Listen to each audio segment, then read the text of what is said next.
പ്രിയപ്പെട്ട പ്രേക്ഷകരെ, എല്ലാ വൈകുന്നേരവും നടക്കാനിറങ്ങുന്ന ഒരാളുണ്ട്. വീട്ടിലേക്ക് വേണ്ടതൊക്കെ വാങ്ങിയാണ് അയാളുടെ മടക്കം. വഴിയരികിൽ ഓറഞ്ച് വിൽക്കുന്ന ഒരമ്മൂമ്മയുണ്ട്. എല്ലാ ദിവസവും അയാൾ അവിടെ നിന്ന് ഓറഞ്ച് വാങ്ങും. വാങ്ങിക്കഴിഞ്ഞ ശേഷം ഓറഞ്ചിൽ നിന്നും ഒന്നെടുത്ത് തൊലി കളഞ്ഞ് കഴിക്കും. ഇതിന് മധുരമൊന്നുമില്ലാട്ടോ എന്ന പരാതിയും സ്ഥിരമാണ്. അപ്പോൾ മധുരമുണ്ടെന്ന് അമ്മുമ്മ തർക്കിക്കുന്നു. എങ്കിൽ നിങ്ങളൊന്ന് കഴിച്ചു നോക്കൂ. ഓറഞ്ചിന്റെ ബാക്കി ഭാഗം അമ്മുമ്മയുടെ കയ്യിൽ ഏൽപ്പിച്ച് അയാൾ നടന്നു നീങ്ങി. കാഴ്ച പതിവായി കണ്ട സമീപത്തെ പച്ചക്കറിക്കാരൻ ഒരിക്കൽ അമ്മുമ്മയോട് ഇതേപ്പറ്റി ചോദിച്ചു. അമ്മുമ്മയുടെ മറുപടിയാണ് രസം. ഓറഞ്ചിന് മധുരമില്ലെന്നൊക്കെ അയാൾ വെറുതെ കള്ളം പറയുന്നതാ.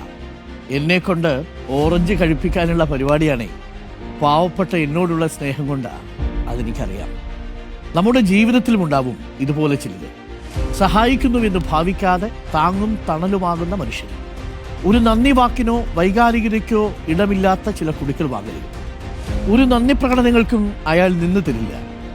ഒരു വൈകാരികതയ്ക്കും അയാൾ അവസരമുണ്ടാക്കുകയുമില്ല. നമ്മളറിയാതെ നമ്മളെ ഇങ്ങനെ അങ്ങ് സഹായിക്കും. ചില മനുഷ്യർ മഴവില്ലു പോലെയാണ്. അവർ നമ്മുടെ ജീവിതത്തിൽ നിറങ്ങൾ നിറയ്ക്കുന്നത് യാതൊരു അവകാശവാദങ്ങളും ഇല്ലാതെയായിരിക്കും. പ്രത്യുപകാരം പ്രതീക്ഷിക്കാതെ നൽകുന്ന സ്നേഹമാണ് ഏറ്റവും വലിയ പുണ്യം.